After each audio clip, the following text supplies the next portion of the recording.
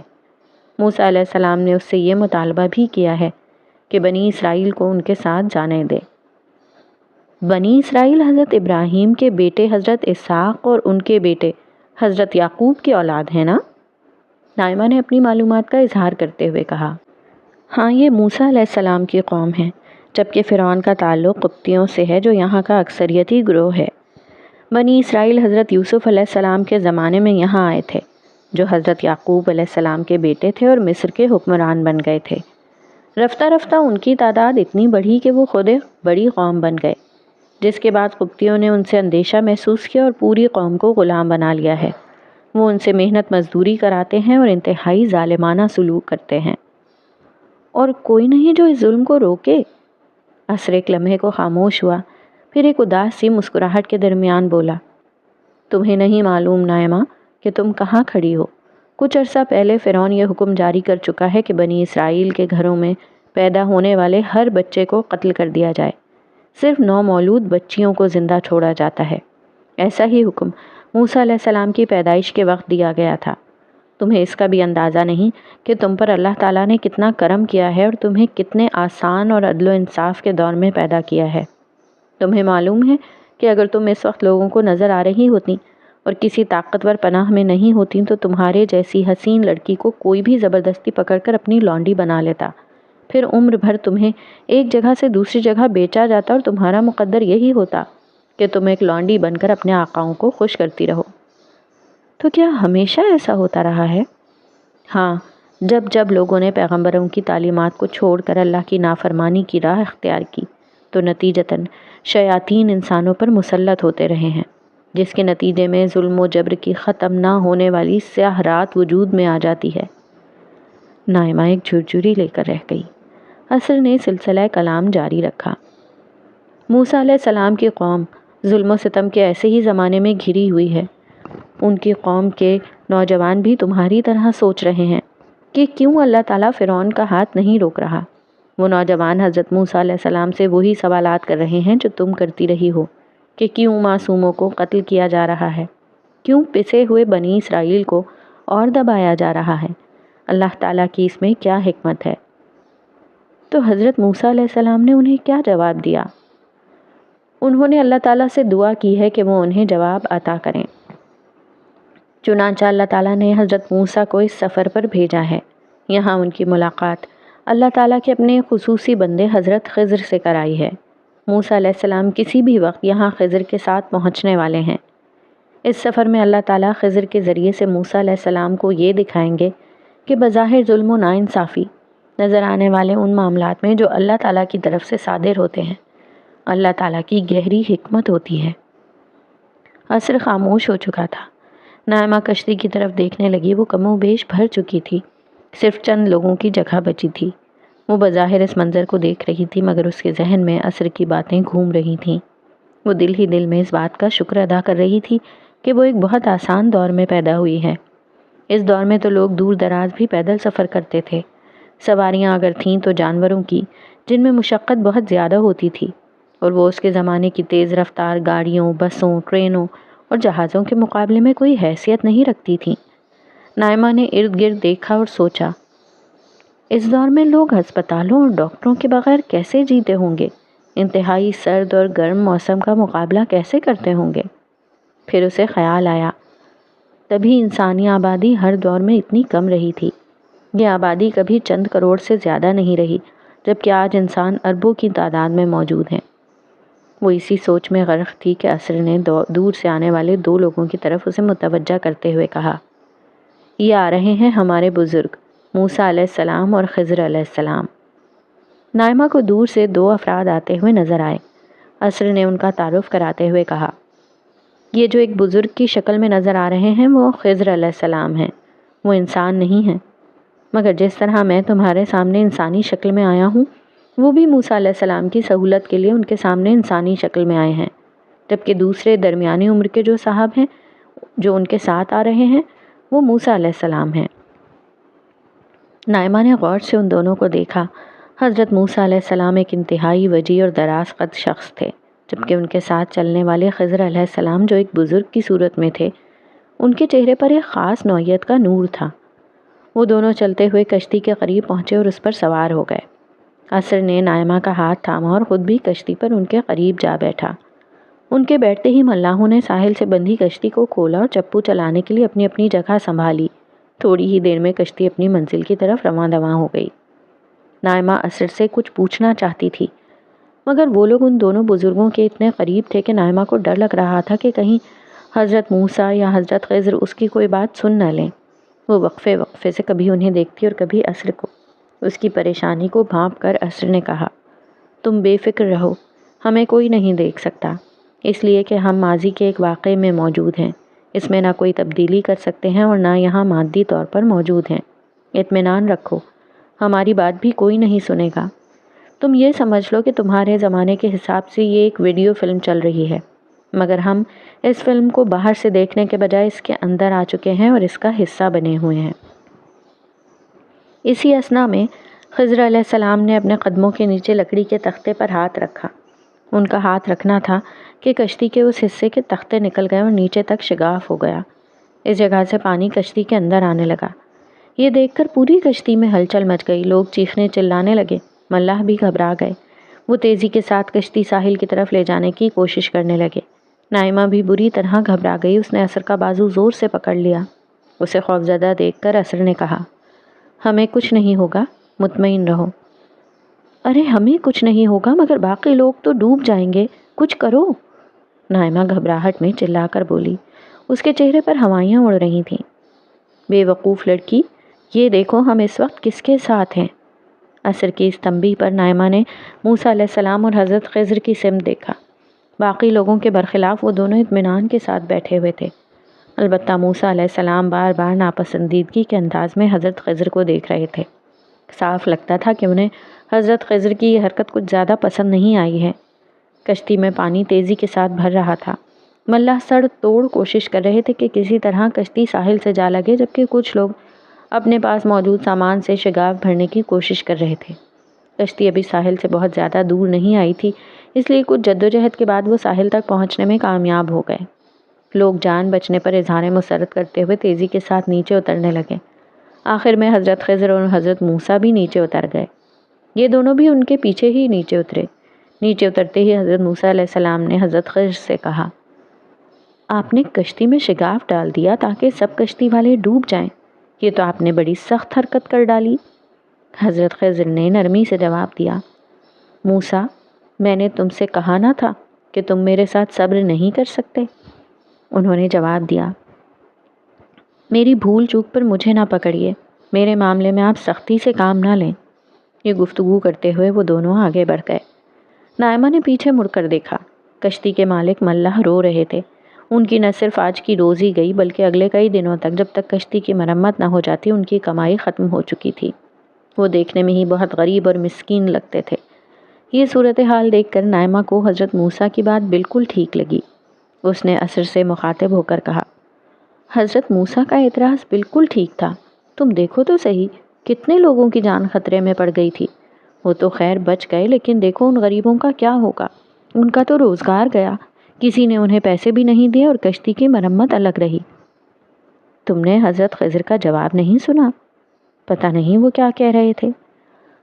دراصل جب ان دونوں کی ملاقات ہوئی تھی تو حضرت خضر نے موسیٰ علیہ السلام کو بتا دیا تھا کہ آپ میرے ساتھ آ تو رہے ہیں، مگر جو کچھ میں کروں گا آپ اسے برداشت نہیں کر سکیں گے، اور برداشت بھی کیسے کریں گے کیونکہ آپ کو اس پورے معاملے کی خبر ہی نہیں ہوگی۔ اس پر انہوں نے کہا تھا کہ میں انشاءاللہ صبر کروں گا اور کسی معاملے میں آپ کی نافرمانی نہیں کروں گا۔ حضرت خضر نے اس وقت یہ شرط لگا دی تھی کہ آپ مجھ سے کوئی بات اس وقت تک نہ پوچھیں جب تک میں خود اس کا ذکر نہ کروں۔ عصر کی زبانی یہ تفصیل سن کر نائمہ بولی، اچھا، تو اس لیے حضرت موسیٰ علیہ السلام نے کہا تھا کہ میرے معاملے میں سختی نہ کیجیے۔ ان کا اعتراض تو ٹھیک تھا، مگر چونکہ انہیں پہلے ہی خاموش رہنے کا کہا جا چکا تھا اور اس کا وہ اقرار بھی کر چکے تھے، اسی لیے انہوں نے یہ کہا۔ ہاں، تم ٹھیک سمجھی ہو۔ جس دوران میں نائمہ اور عصر یہ گفتگو کر رہے تھے، دونوں بزرگ کافی دور جا چکے تھے۔ عصر نے نائمہ کا ہاتھ تھامتے ہوئے کہا، چلو ہمیں ان کے پاس پہنچنا ہے، اب ایک بہت اہم واقعہ ہونے والا ہے۔ یہ کہہ کر وہ تیز رفتاری کے ساتھ آگے بڑھا۔ نائمہ اس کے ساتھ ہی تھی۔ وہ دونوں بزرگ دریا کے ساتھ ساتھ چلتے ہوئے کافی دور آ گئے تھے۔ جلدی انہوں نے ان دونوں کو جا لیا۔ قریب پہنچنے پر انہوں نے دیکھا کہ ایک معصوم بچہ دریا کنارے کھیل رہا تھا۔ ارد گرد کوئی بھی نہیں تھا۔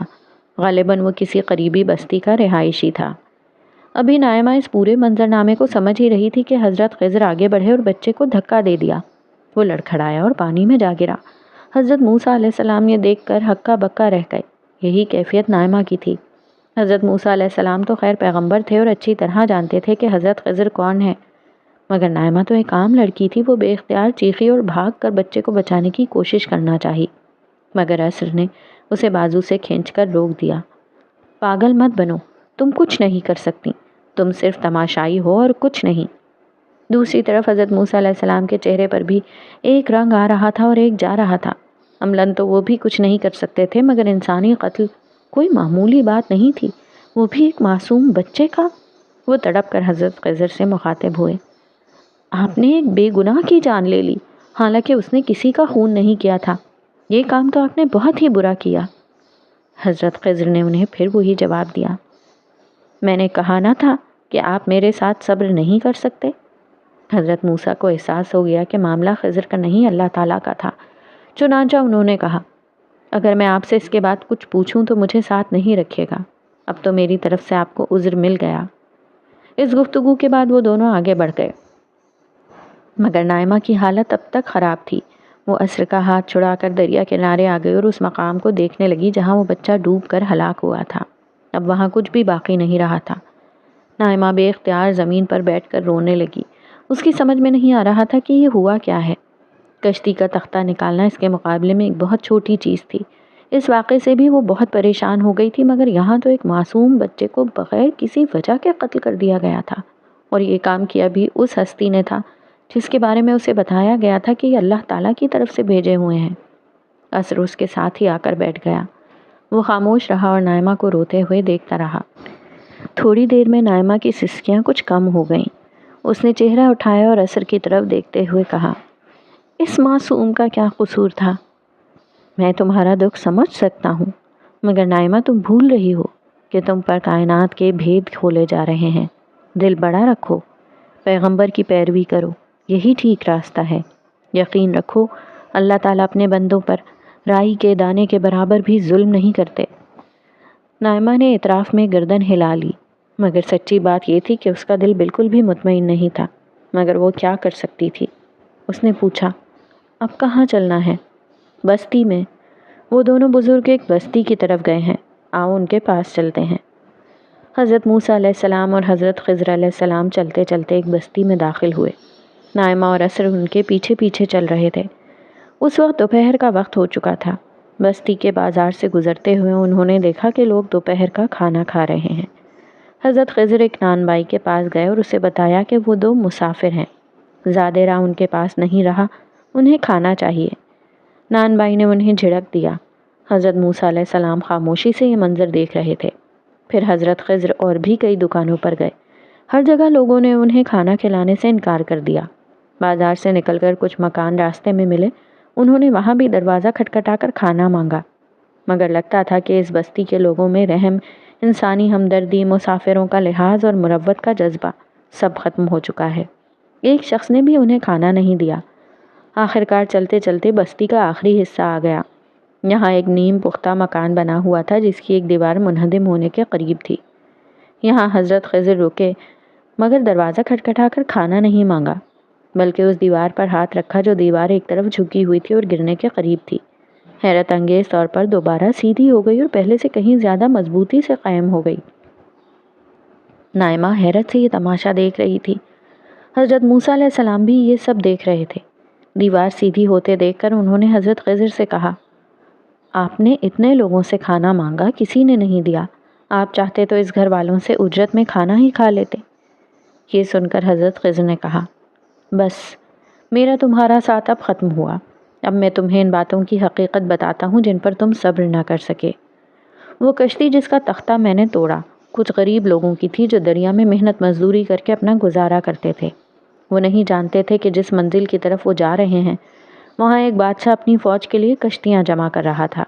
یہ کشتی اگر وہاں پہنچتی تو بادشاہ ان غریبوں سے ان کے کمانے کا آسرا ہی چھین لیتا۔ یہ لوگ 1-2 دن میں کشتی ٹھیک کر لیں گے اور دوبارہ اپنا کام شروع کر دیں گے، مگر آج کا حادثہ نہیں ہوتا تو یہ اپنی کشتی سے ہی محروم ہو جاتے۔ رہا وہ لڑکا تو اس کے والدین مومن تھے۔ ہمیں یہ اندیشہ تھا کہ لڑکا بڑا ہو کر والدین کو بہت تنگ کرے گا، یہ کفر و شرک میں مبتلا ہوگا، بری صحبت میں پڑے گا، برے اخلاق کا مظاہرہ کرے گا، والدین کی زندگی جہنم بنا دے گا۔ ہم نے چاہا کہ ان کا رب اس کے بدلے انہیں ایسی اولاد عطا کرے جو اخلاق میں بھی اس سے بہتر ہو اور صلہ رحمی کی توقع بھی اس سے زیادہ ہو۔ اور اس دیوار کا معاملہ یہ ہے کہ یہ مکان 2 لڑکوں کی ملکیت ہے جو اصل میں ان کے باپ کا تھا۔ وہ ایک بہت نیک شخص تھا۔ اس کے انتقال کے بعد وہ شہر میں کسی رشتہ دار کے ہاں منتقل ہو گئے۔ انہیں نہیں معلوم تھا کہ ان کے باپ نے ان کے لیے اس گھر میں اس دیوار کے نیچے ایک خزانہ دفن کر رکھا ہے۔ یہ دیوار گر جاتی تو خزانہ سامنے آ جاتا اور کسی کے ہاتھ لگ جاتا۔ اللہ تعالیٰ نے یہ چاہا کہ یہ دونوں بچے بڑے ہو جائیں، اس مکان میں رہائش اختیار کریں اور اس کے بعد یہ خزانہ انہیں مل جائے۔ میں نے جو کچھ آج تمہارے سامنے کیا اپنی مرضی سے کچھ نہیں کیا۔ بظاہر جو ناانصافی تم نے دیکھی وہ دراصل تمہارے رب کی رحمت کا ظہور تھا۔ یہ ہے حقیقت ان باتوں کی جن پر تم صبر نہ کر سکے۔ نائمہ سر پکڑے ایک درخت کے نیچے بیٹھی ہوئی تھی۔ اثر اس کے ساتھ ہی تھا۔ حضرت خضر کی گفتگو کے بعد اسے چپ لگ گئی تھی۔ وہ دونوں بزرگ اس کے بعد وہاں سے رخصت ہو چکے تھے، البتہ نائمہ وہیں ایک درخت کے نیچے بیٹھ گئی تھی۔ اسے اندازہ ہو گیا تھا کہ اب انہیں ان لوگوں کے ساتھ نہیں جانا تھا۔ وہ کافی دیر سے خاموش تھی۔ آخرکار اثر نے اس خاموشی کو توڑا۔ تمہیں تمہارے دوسرے سوال کا جواب مل چکا ہے۔ اس دنیا میں بارہا ایسا ہوتا ہے کہ اچھوں کے ساتھ بظاہر برائی اور بروں کے ساتھ بظاہر اچھائی ہو رہی ہوتی ہے۔ اس کے پیچھے کوئی انسان نہیں ہوتا بلکہ اللہ کی قدرت ہی سے یہ سب ہو رہا ہوتا ہے۔ اس سے ذہنوں میں یہ سوال ضرور پیدا ہوتا ہے، مگر نائمہ یاد رکھنا، اللہ تعالیٰ کی ساری شفقت اپنے نیک بندوں کے لیے ہوتی ہے۔ وہ ہمیشہ کمزوروں کے ساتھ کھڑے ہوتے ہیں۔ ان واقعات میں تم نے یہ دیکھ ہی لیا ہے۔ پھر ایک لمحے کے توقف کے بعد وہ بولا، در حقیقت وہ ایسے واقعات کے ذریعے لوگوں کی مدد کر رہے ہوتے ہیں، مگر لوگ ان سے شکایت کرتے ہیں، ان سے بدگمان ہو جاتے ہیں، کلمات کفر تک کہتے ہیں، مگر آفرین ہے پروردگار کے ظرف پہ کہ اس کے باوجود وہ بندوں کے ساتھ سراسر بھلائی کیے جاتا ہے۔ لیکن کیا یہ ممکن نہیں کہ کوئی آسان طریقہ اختیار کر لیا جائے؟ مثلاً کشتی نہ توڑی جاتی یا بچے کو نہ مارا جاتا، اسی کو نیک بنا دیا جاتا۔ دیکھو، یہ تو حکمت الہی کا صرف ایک پہلو سامنے لایا گیا ہے۔ اس جیسی نہ جانے کتنی حکمتیں اور ہوتی ہیں جو قیامت کے دن کھلیں گی۔ پھر یہ سمجھ لو کہ دنیا امتحان کی جگہ ہے۔ یہ امتحان شکر کا ہے تو صبر کا بھی ہے۔ کشتی والے اور بچے کے والدین دونوں کے لیے صبر کا امتحان بھی تیار کیا گیا تھا۔ اس صبر کے نتیجے میں آخرت میں ان کے کتنے درجات بلند ہوں گے اور ان کو کتنا اجر ملے گا تم سوچ نہیں سکتی۔ دیکھو، انسان اپنی محنت اور عبادت سے وہ مقام حاصل نہیں کر سکتا جو صبر سے پا لیتا ہے۔ اس لیے اللہ تعالیٰ کی طرف سے جب کبھی کوئی ناگہانی مصیبت آئے تو صبر کرنا چاہیے، اس یقین کے ساتھ کہ اس میں کوئی بہتری ہوگی، اور اس ایمان کے ساتھ کہ اسے بے حساب اجر ملے گا۔ اسی طرح اللہ تعالیٰ جب کسی برے کے ساتھ بھلائی کرتے ہیں تو اصل میں بھلائی وہ اپنے نیک بندوں کے ساتھ ہی کر رہے ہوتے ہیں۔ ضمنی طور پر اس کا فائدہ برے لوگوں کو بھی پہنچ جاتا ہے۔ نائمہ بات تو سمجھ چکی تھی، مگر موقع غنیمت جان کر اس نے وہ سوال پوچھ ہی لیا جو بچپن سے کانٹے کی طرح اس کے دل میں کھٹک رہا تھا۔ میرے والد کا میرے بچپن میں انتقال ہوا تو اس میں کیا حکمت تھی؟ میں باپ کی شفقت سے محروم رہی، میری ماں نے بیوگی کاٹی، ہم نے مالی تنگدستی دیکھی، اس میں ہماری کیا بھلائی تھی؟ اثر کچھ دیر خاموش رہا اور پھر بولا، تمہاری بھلائی بتانے کی مجھے اجازت مل گئی ہے، وہ بتا دیتا ہوں۔ اللہ تعالیٰ جس انسان کو پیدا کرتے ہیں اسے بہرحال اس دنیا سے رخصت ہو جانا ہوتا ہے، اسی اصول پر تمہارے والد صاحب کا انتقال ہو گیا۔ تمہیں اس واقعے سے جتنا نقصان ہوا ہے اس سے کہیں زیادہ فائدہ ہوا ہے۔ تمہارے والد اگر زندہ رہتے تو ممکن تھا کہ بہت دولت کماتے اور گناہوں میں مبتلا ہو کر مرتے۔ سب سے بڑھ کر تم ایسی نہیں ہوتی جیسی اس وقت ہو۔ مال کی کثرت انسان کو سخت دل بنا دیتی ہے۔ تم حسین بھی ہو اور تعلیم یافتہ باپ کی بنا پر دولت مند بھی ہو جاتی، جس کے بعد تم پتھر دل بن جاتی۔ تم کبھی غریبوں کی مدد نہیں کرتی، بلکہ اس بستی والوں کی طرح کھانا کھلانے جیسی معمولی خوبی سے بھی محروم ہو جاتی۔ حساسیت سے محروم ہونے کے بعد کبھی تم سچائی کی تلاش نہیں کرتی۔ آج تم یہاں میرے ساتھ نہیں بیٹھی ہوتی، یہ حقائق اس طرح نہیں دیکھ رہی ہوتی۔ نتیجہ بہت صاف تھا، تم اپنے گناہوں کی بنا پر جہنم کی نذر ہو جاتی۔ نائمہ نے عصر کی بات کے جواب میں کچھ نہیں کہا۔ وہ ایک باشعور لڑکی تھی اور اچھی طرح سمجھ رہی تھی کہ جو کچھ عصر کہہ رہا ہے وہ 100% سچ ہے۔ مصائب کی آگ نہ ہوتی تو اس کا دل کبھی نرم نہ ہوتا۔ وہ محرومی کے تجربے سے نہ گزرتی تو اس کی شخصیت کی اٹھان بالکل مختلف ہوتی۔ وہ انہی سوچوں میں غلطاں تھی کہ عصر کی آواز اس کے کان سے ٹکرائی۔ ہاں، مصائب سے متعلق ایک بڑی اہم بات یہ ہے کہ ہر مصیبت ضروری نہیں کہ اللہ تعالیٰ کی طرف سے ہو۔ کتنے مصائب ہیں جن کے ذمہ دار تم انسان ہوتے ہو، لیکن اسے خدا کے کھاتے میں ڈال دیتے ہو۔ مثلاً؟ نائمہ نے سوالیہ لہجے میں پوچھا۔ مثلاً یہ کہ تم لوگ بیماری کو اللہ کی طرف سے سمجھتے ہو، لیکن غور کرو، اکثر بیماریاں تمہاری نامناسب غذا، غلط طرز زندگی، غیر متوازن معمولات وغیرہ کا نتیجہ ہوتی ہیں۔ اب یہ دنیا اس لیے نہیں بنی کہ تم لوگ سارے کام الٹے کرو اور اللہ تعالیٰ تمہاری ہر غلطی اور کوتاہی کے باوجود بھی معاملات ٹھیک کرتے جائیں۔ اکثر و بیشتر وہ تمہارے علم میں لائے بغیر ایسا ہی کرتے ہیں، مگر کبھی کبھار تمہیں ہوش میں لانے کے لیے انفرادی اور اجتماعی سطح پر تمہیں تمہاری غلطیوں کے نتائج کے حوالے کر دیتے ہیں۔ ہاں، تمہاری یہ بات ٹھیک ہے اور بہت اہم بھی ہے۔ ہم لوگ شاید ہر چیز کو اللہ تعالیٰ کے کھاتے میں ڈالنے کے عادی ہو گئے ہیں، خود اپنے انفرادی اور اجتماعی رویوں کی اصلاح نہیں کرتے۔ مگر یہ بتاؤ کہ اب کہاں چلنا ہے؟ فرعون کے پاس؟ نائمہ یہ بات کہتے ہوئے مسکرائی۔ ہاں، ہمارے سفر کے آخری مراحل ہیں۔ یہ سفر نہ تم سے پہلے کسی کو کرایا گیا ہے اور نہ تمہارے بعد کسی کو کرایا جائے گا۔ یہ کائنات کی سب سے بڑی سچائی یعنی وجود باری تعالیٰ اور قیامت کے اسبات کا مشاہداتی سفر ہے۔ اس سفر میں رسولوں کی اقوام کی سزا و جزا سے اللہ تعالیٰ تمہیں یہ حقیقت دکھا رہے ہیں کہ خدا اور قیامت ایک ناقابل تردید سچائی ہیں، مگر انسانیت کے لیے یہ پچھلوں کے قصے ہیں۔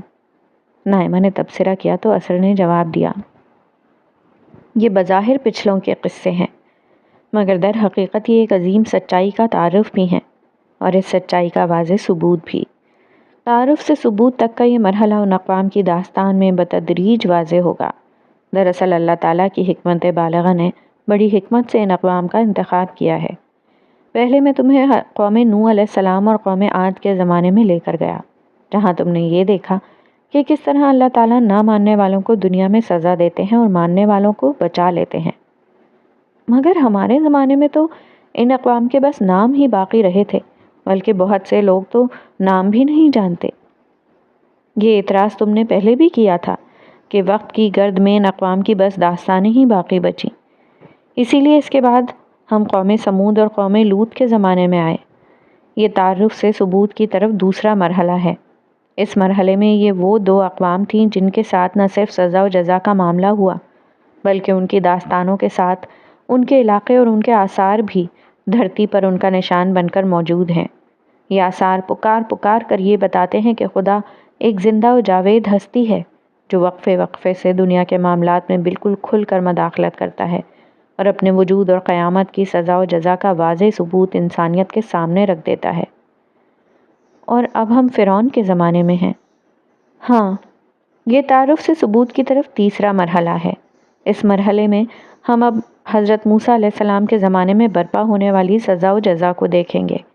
اس قوم کی نہ صرف داستان اور آثار باقی ہیں، بلکہ اس کے ساتھ اس قوم کی باقیات بھی تمہارے زمانے تک موجود ہیں۔ وہ قوم بھی باقی ہے اور اس کی مذہبی تاریخ اور کتابیں بھی موجود ہیں جس میں اس سزا و جزا کی پوری رودات بیان ہوئی ہے۔ گویا ثبوت کا معاملہ بیان سے آثار اور آثار سے ایک پوری قوم کی مذہبی روایات تک آ پہنچا ہے۔ تمہارے زمانے تک فرعون کی قوم یعنی مصری بھی باقی ہیں، حضرت موسیٰ کی قوم یہود بھی باقی ہیں، مصریوں کے آثار بھی ہیں اور یہودیوں کی تاریخ، مقدس کتابیں اور ان میں بیان کردہ وہ واقعہ بھی موجود ہے جو حضرت موسیٰ کے ساتھ پیش آیا۔ اور حضرت شعیب علیہ السلام کی قوم، اس کا تفصیلی ذکر بھی تو قرآن میں آیا ہے، ہم وہاں کیوں نہیں گئے؟ نائمہ نے اس داستان کے ایک اور ورق کے حوالے سے سوال کیا۔ یہ اسی داستان کے دوسرے مرحلے کا ایک حصہ ہے، یعنی قوم سمود اور قوم لوط والا حصہ۔ یہ لوگ حضرت ابراہیم علیہ السلام کے اولاد میں سے تھے۔ شرک کے ساتھ ملاوٹ اور ناپ تول میں کمی ان کا وتیرہ تھی۔ حضرت شعیب علیہ السلام نے انہیں بہت سمجھایا مگر یہ باز نہیں آئے اور ہلاک کر دیے گئے۔ میں اس قوم میں تمہیں لے کر اس لیے نہیں گیا کہ شرک، رسول کی نافرمانی اور اس کی سزا تم دیکھ ہی چکی ہو۔ رہی ملاوٹ اور ناپ تول میں کمی، تو اس میں تمہاری اپنی قوم ویسے ہی بہت آگے ہے۔ تمہارے ہاں نہ غذا خالص ملتی ہے نہ دوا، تمہیں قوم شعیب علیہ السلام کو دیکھنے کی کیا ضرورت ہے؟ اس عبرت ناک تبصرے کا کوئی جواب نائمہ کے پاس نہیں تھا۔ تمہاری قوم کے حالات اس وقت تک نہیں بدلیں گے جب تک تم لوگ قوم شعیب کی روش نہیں چھوڑو گے۔ ان کے لینے اور دینے کے پیمانے بالکل جدا تھے۔ یہی تمہاری قوم کا اوپر سے نیچے تک مسئلہ ہے۔ خیر، اب ہم حضرت شعیب علیہ السلام کی قوم کے بچے ہوئے حصے کی طرف ہی جا رہے ہیں۔ حضرت شعیب علیہ السلام کی قوم پر جب عذاب آیا تو ان پر ایمان لانے والے لوگ بچا لیے گئے، لیکن وہی ہوا جو پہلے بھی ہوتا رہا ہے کہ بعد میں آنے والی نسلیں اخلاقی بگاڑ کا شکار ہوتی چلی گئیں۔ یہ قوم شعیب کے نجات پانے والے گروہ کے ساتھ ہوا۔ مدین میں ان کا ایک قبیلہ حضرت موسیٰ علیہ السلام کے زمانے میں آباد تھا۔ ہم وہیں جا رہے ہیں۔ 11واں باب، سچائی کی قیمت۔ نائمہ اور عصر ایک صحرائی نخلستان کے پاس کھڑے تھے۔ صحرا میں جہاں کنواں ہوتا ہے وہیں سبزہ، درخت، پرندے اور انسان سب آباد ہو جاتے ہیں۔ یہاں بھی یہی صورتحال تھی۔ پانی کا یہ کنواں زندگی کا مرکز تھا۔ اس کنویں پر چرواہوں کا ہجوم اکٹھا تھا۔ وہ آپس میں باتیں کرتے جاتے اور اپنے جانوروں کے لیے کنویں سے پانی نکال کر انہیں پلاتے جاتے۔ کچھ دور ہی دو لڑکیاں اپنے جانوروں کو لیے کھڑی تھیں۔ جانور پیاس سے بلبلا رہے تھے مگر وہ دونوں لڑکیاں انہیں آگے بڑھنے سے روک رہی تھیں۔ وجہ صاف ظاہر تھی، نہ وہ مردوں کی طرح طاقتور تھیں اور نہ ان کی حیا اس بات کی اجازت دیتی تھی کہ مردوں کے اس ہجوم میں گھس کر اپنی بکریوں کو پانی پلا لیں۔ مردوں میں اتنی حمیت اور شرافت نہیں تھی کہ وہ لڑکیوں کو پہلے پانی پلانے کی اجازت دے دیتے۔ دیکھا تم نے؟ عصر نے نائمہ سے مخاطب ہو کر کہا۔ ہاں، دیکھ رہی ہوں۔ طاقتور ہر دور میں ایک جیسے ہی ہوتے ہیں، مگر یہ بھی دیکھ لو کہ ہر دور میں کچھ اور طرح کے لوگ بھی ہوتے ہیں۔ عصر نے ایک سمت اشارہ کیا تو نائمہ نے دیکھا کہ صحرا کی سمت سے ایک شخص چلا آ رہا ہے۔ اس کے سر اور داڑھی کے بال خاک آلود اور گرد سے اٹے ہوئے تھے۔ چہرے پر سفر کی مشقت کے تمام آثار ظاہر تھے۔ وہ ہلکا ہلکا لنگڑا کر بھی چل رہا تھا۔ قریب آنے پر نائمہ کو اندازہ ہوا کہ اس کا سبب پاؤں میں پڑنے والے چھالے ہیں۔ یہ موسیٰ علیہ السلام ہیں، عصر نے کہا تو نائمہ نے غور سے ان کے چہرے کو دیکھا۔ موسیٰ علیہ السلام کی جس شخصیت کو نائمہ نے کچھ دیر قبل دیکھا تھا اس کے مقابلے میں اس وقت وہ بہت نوجوان لگ رہے تھے، تاہم قد و خال ابھی ویسے ہی تھے۔ نائمہ نے انہیں اس حال میں دیکھ کر کہا، یہ اس حال میں کیسے پہنچے؟ یہ تو ابتدائی زندگی میں مصر کے شہزادے تھے۔ ہاں، مگر تھوڑا انتظار کرو، ان کی کہانی بھی ابھی سناتا ہوں۔ حضرت موسیٰ علیہ السلام سیدھا چلتے ہوئے کنویں کی سمت آئے اور لوگوں کی بھیڑ کو چیرتے ہوئے پانی کے پاس پہنچے۔ کنویں پر ایک بہت بڑا ڈول لٹکا ہوا تھا جسے پورا بھر کر باہر نکالنے کے لیے 2-3 آدمیوں کو زور لگانا پڑتا تھا۔ سیدنا موسیٰ علیہ السلام کو قریب آتا دیکھ کر یہ لوگ رک گئے۔ حضرت موسیٰ علیہ السلام نے اطمینان کے ساتھ ڈول سنبھالا اور تنے تنہا پورا ڈول پانی سے بھر کر باہر نکال لیا۔ پھر ڈول کا پانی انہوں نے اس حوض میں ڈالا جس سے جانور پانی پی رہے تھے۔ کچھ پانی بچا کر اس سے منہ ہاتھ اور پاؤں دھوئے، پیٹ بھر کر پانی پیا اور واپس مجمع سے نکل کر باہر آ گئے۔ یہ لوگ انہیں قدرے حیرت سے دیکھ رہے تھے۔ اول تو انہوں نے جس طرح تنے تنہا پانی کا ڈول بھرا تو وہ کسی اور کے بس کی بات نہیں تھی۔ پھر منہ ہاتھ دھونے کے بعد ان کی باوقار شخصیت نکھر کر سامنے آ گئی تھی۔ لباس ان کا ویسے ہی مصری تھا جو اس زمانے کی سپر پاور تھے۔ ان سب چیزوں کی بنا پر ان لوگوں پر ان کا رعب بیٹھ گیا۔ حضرت موسیٰ علیہ السلام مجمع سے نکلے تو انہوں نے ان 2 لڑکیوں اور ان کے جانوروں کو دیکھا جو پیاس سے بلبلا رہے تھے۔ وہ سیدھا ان کی طرف گئے اور جا کر ان سے دریافت کیا، آپ لوگ ان معصوم جانوروں کو پانی کیوں نہیں پلا رہی؟ ان میں سے ایک لڑکی نے جو دوسری سے ذرا بڑی تھی افسردگی کے ساتھ کہا، جب تک یہ چرواہے نہ چلے جائیں ہم اپنے جانوروں کو پانی نہیں پلا سکتے۔ آپ کے گھر میں کوئی مرد نہیں؟ حضرت موسیٰ علیہ السلام نے چرواہوں کے ہجوم کو دیکھتے ہوئے دریافت کیا تو اس دفعہ چھوٹی والی لڑکی نے جواب دیا، ہمارے ابا جان بہت بوڑھے ہیں، ہمارا کوئی بھائی بھی نہیں۔ یہ کہتے ہوئے اس نے رحم طلب نظروں سے حضرت موسیٰ علیہ السلام کو دیکھا۔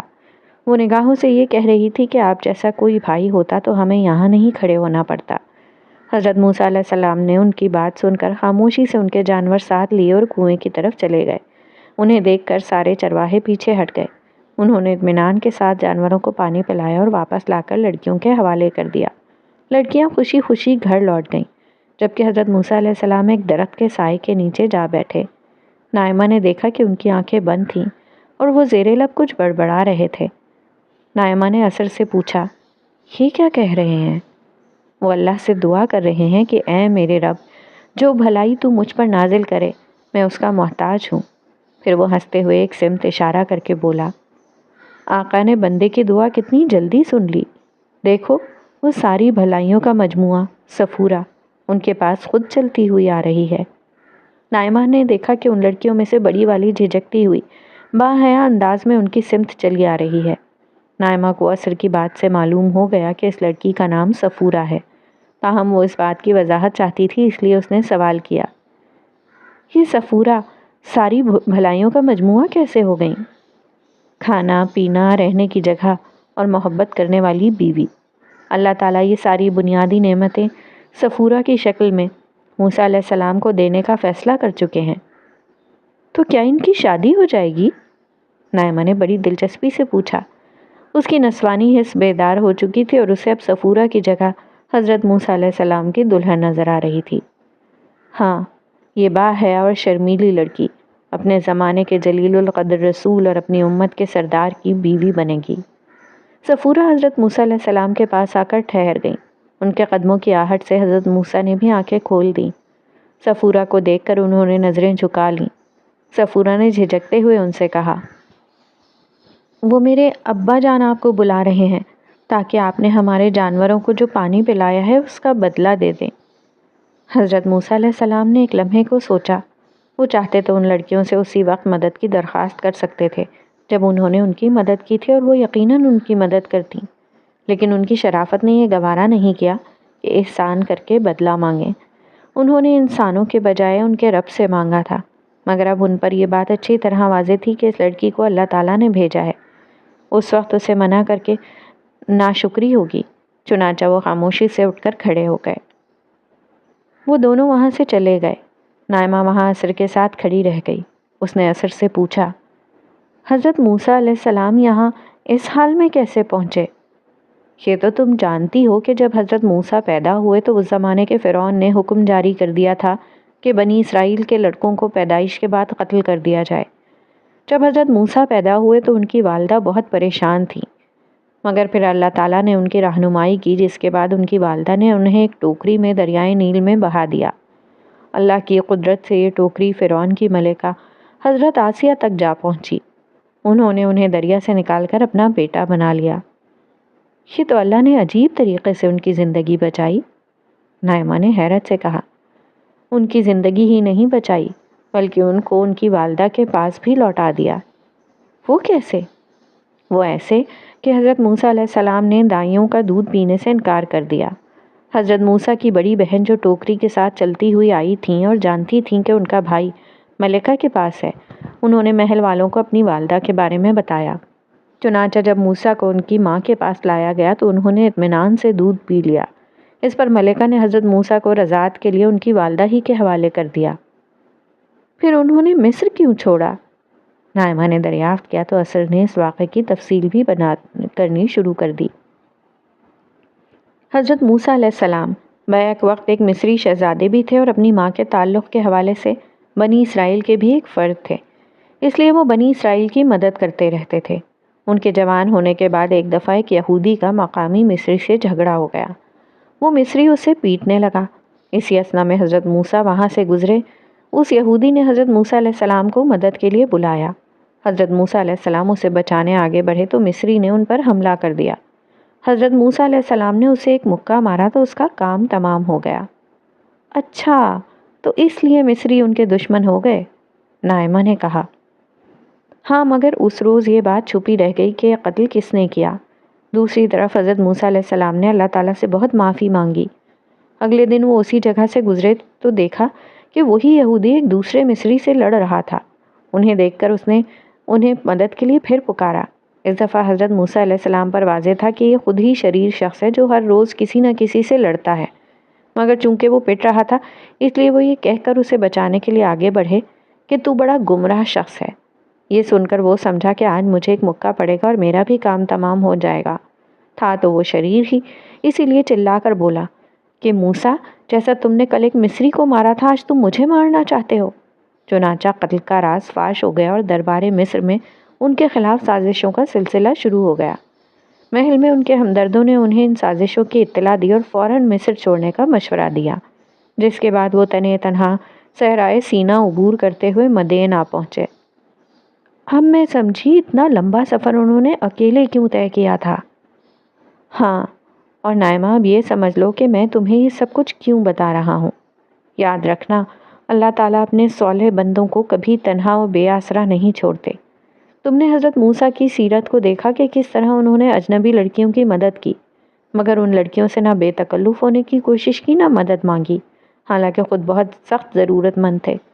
اسی انسانی ہمدردی کے اصول پر انہوں نے اس یہودی کی جان بچائی تھی جس نے ان کا راز فاش کر کے انہیں اتنی مشکل میں ڈال دیا، مگر اس سے کوئی بدلہ لینے کے بجائے وہ ملک چھوڑ کر صحرا پار آ گئے۔ کیسی عظیم سیرت ہے نائمہ! اسی سیرت و کردار کے لوگوں کو تلاش کرنے کے لیے اللہ تعالیٰ نے انسانی دنیا کا یہ پورا نظام بنایا ہے۔ انہوں نے انسانوں کو اختیار اور ارادہ دے کر پیدا کیا ہے، پھر خود پردہ غیب میں مستور ہو گئے۔ اب ایک طرف انسانی مفادات اور خواہشات ہیں اور دوسری طرف انسان کی فطرت اور ضمیر کی رہنمائی۔ کچھ لوگ ہوتے ہیں جو ان چرواہوں کی طرح شرافت اور حمیت سے محروم ہوتے ہیں، کچھ فرعون اور اس کے حواریوں کی طرح ظلم کو اپنا وتیرہ بنا لیتے ہیں، مگر کچھ صفورہ کی طرح حیا اور صبر پر قائم رہنے والے ہوتے ہیں، اور کچھ موسیٰ علیہ السلام کی طرح بدترین حالات میں بھی اعلیٰ ترین انسانی کردار کا مظاہرہ کرتے ہیں۔ یہی لوگ اللہ کے محبوب ہیں جنہیں وہ جنت میں ہمیشہ کے لیے اپنے پڑوس میں جگہ دیں گے، جبکہ ظالموں کو جہنم کے قید خانے میں پھینک دیا جائے گا۔ مگر اس خدائی اسکیم کے نتیجے میں زندگی کتنی مشکل ہو جاتی ہے۔ مگر اس کے بغیر بہترین لوگوں کو نہیں چنا جا سکتا۔ اگر اللہ تعالیٰ یہ فیصلہ اپنے علم کی بنیاد پر کر دیتے تو ہر جہنمی سخت احتجاج کرتا کہ اسے ناحق سزا دی جا رہی ہے، مگر اب جب قیامت قائم ہوگی تو ہر جنتی اور ہر جہنمی میرٹ پر اپنے اپنے انجام کو پہنچیں گے۔ مگر اثر اللہ کا یہ منصوبہ تو اکثر انسانوں کے علم میں نہیں ہے۔ دیکھو، یہ منصوبہ لوگوں کے علم میں آ جائے تو اچھی بات ہے، معاملہ بالکل واضح ہو جاتا ہے، مگر نہ آئے تو عملاً اس سے انسانوں کے عمل پر کوئی اثر نہیں پڑنا چاہیے۔ انسانوں کا عمل خیر و شر اور سزا و جزا کے ان تصورات پر مبنی ہے جو ہر انسان کی فطرت میں ودیت ہیں۔ اثر ایک لمحے کو رکا اور بولا، یہ بات بہت اہم ہے، اسے اچھی طرح سمجھ لو۔ ہر انسان کو اللہ تعالیٰ نے بنیادی رہنمائی کے ساتھ پیدا کیا ہے۔ انسان خیر و شر اور اچھے برے سے خوب آگاہ ہیں۔ مثلاً ہر شخص جانتا ہے کہ سچ اچھی اور جھوٹ بری بات ہے، دوسروں کی جان مال آبرو محترم ہے۔ اسی طرح انسان جانتے ہیں کہ اچھے برے پر سزا و جزا ہونی چاہیے۔ اسی اصول پر انہوں نے جرم و سزا، عدالت، قانون اور انعام و اکرام کا پورا سلسلہ بنا رکھا ہے۔ انسان اپنا پورا نظام اسی اصول پر چلاتے ہیں۔ ٹھیک اسی اصول پر قیامت کے دن اللہ تعالیٰ اپنی سزا و جزا برپا کر دیں گے۔ بات تو بالکل صحیح ہے۔ دراصل مجھے یہ غلط فہمی تھی کہ تمام لوگوں تک پیغمبروں کی ہدایت پہنچنا ضروری ہے۔ نہیں، یہ بالکل ضروری نہیں، لیکن پیغمبروں اور دیگر ذرائع سے ہدایات بھیج کر اللہ تعالیٰ اضافی طور پر انسانوں کی رہنمائی کرتے ہیں۔ جو لوگ اس رہنمائی کی قدر کرتے ہیں ان کا عمل بہتر اور جزا زیادہ ہو جاتی ہے، اور جو لوگ اس رہنمائی کو ٹھکرا دیتے ہیں ان کا دل مزید سخت کر دیا جاتا ہے۔ یہ کہہ کر اثر نے نائمہ کا ہاتھ تھاما اور بولا، آؤ اب میں تمہیں دکھاتا ہوں کہ کس طرح کے لوگ سچائی کو فوراً قبول کر لیتے ہیں اور ہر قیمت دے کر اس پر جم جاتے ہیں، اور کس طرح کے لوگ ہر نشانی دیکھنے کے بعد بھی گمراہی پر قائم ہی رہتے ہیں۔